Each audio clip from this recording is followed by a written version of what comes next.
हिंदुस्तानियों को हराया है तो हमेशा हिंदुस्तान के लोगों ने साथ नहीं दिया देश का। और दर्द है तो केवल इसी बात का।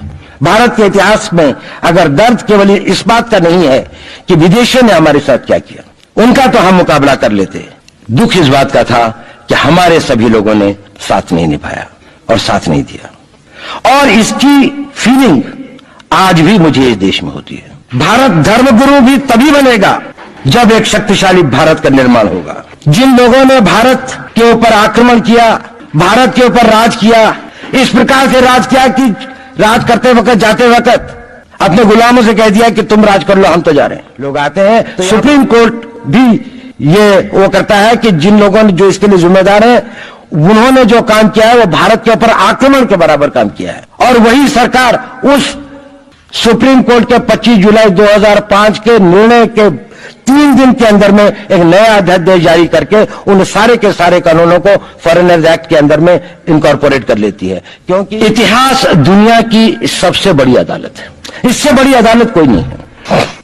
सुप्रीम कोर्ट में क्या हुआ, हाई कोर्ट में क्या हुआ, लड़ाई के मैदान में क्या हुआ, इलेक्शंस में क्या हुआ, ये सब बातें आती हैं, चली जाती हैं, बाद में रह जाता है केवल इतिहास।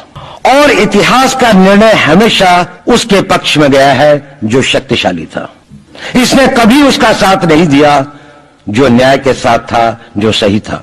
अगर ऐसा होता तो दिल्ली में बाबर रोड होती है, बाबर रोड है लेकिन राणा सांगा रोड नहीं है, क्योंकि बाबर आया, विजयी हुआ, राणा सांगा हार गया। भारत की हिंदू शाही किंगडम अफगानिस्तान से होती सिकुड़ती सिकुड़ती सिकुड़ती यहां तक नहीं आ जाती। हमने किसी पर आक्रमण नहीं किया, हमने किसी के जीवन मूल्यों को नष्ट नहीं किया, हमने किसी के धर्म ग्रंथों को और धर्म स्थानों को नष्ट नहीं किया।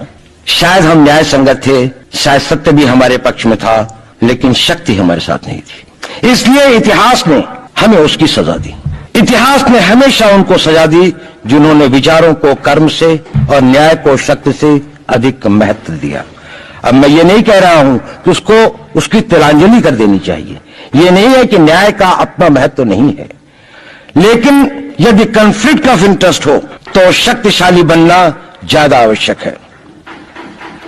भारत धर्मगुरु भी तभी बनेगा जब एक शक्तिशाली भारत का निर्माण होगा। जिन लोगों ने भारत के ऊपर आक्रमण किया, भारत के ऊपर राज किया, इस प्रकार से राज किया कि राज करते वक्त, जाते वक्त अपने गुलामों से कह दिया कि तुम राज कर लो, हम तो जा रहे हैं। तो यहां पर गुलाम वंश भी बन गया।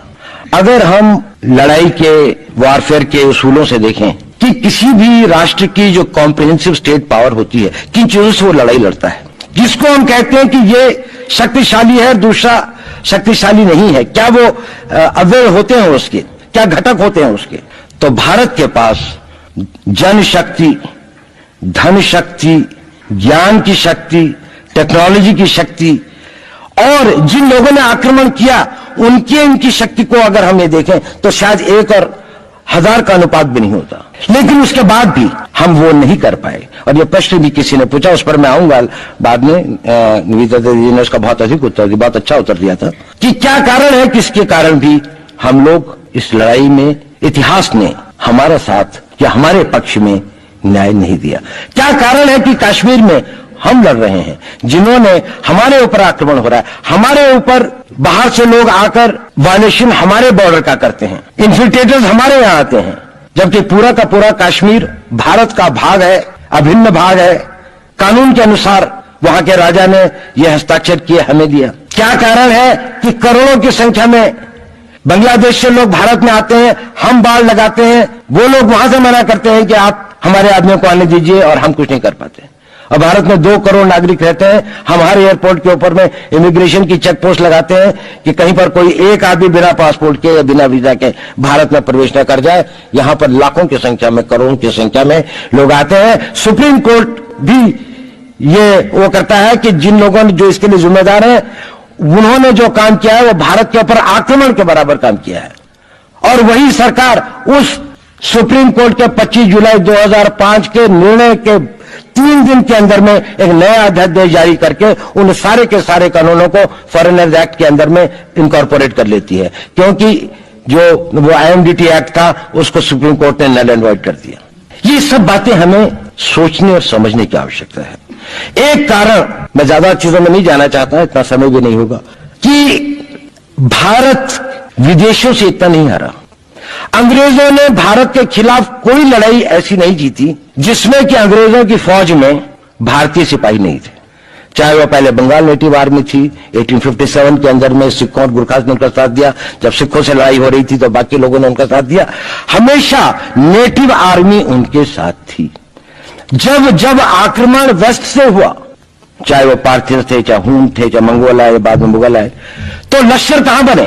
वो तो थोड़े से लोग आए थे। लश्कर बने काबुल में, जिस वक्त तो इस्लामाइज भी नहीं हुआ था, लाहौर में, सरहंद में।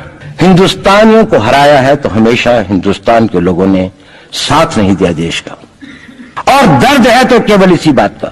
भारत के इतिहास में अगर दर्द केवल इस बात का नहीं है कि विदेशों ने हमारे साथ क्या किया, उनका तो हम मुकाबला कर लेते। दुख इस बात का था कि हमारे सभी लोगों ने साथ नहीं निभाया और साथ नहीं दिया। और इसकी फीलिंग आज भी मुझे इस देश में होती है। और भारत को आंतरिक बाह्य शक्तियों से जो सबसे बड़ा खतरा है, वो खतरा इस बात का है कि हमारे अपने लोग ही कहीं राष्ट्र की सुरक्षा, राष्ट्र की अस्मिता, राष्ट्र के गौरव का सौदा न कर बैठे। अपने आज के सुख के लिए अपने भविष्य को अंधकारमय न कर दें। और इसके लिए जो जागरूकता चाहिए, इसके लिए जो ताकत पैदा करनी है, वो ताकत केवल समाज के अंदर भी पैदा की जा सकती है। उसको केवल आप लोग कर सकते हैं। वो केवल आज की युवा शक्ति ही कर सकती है।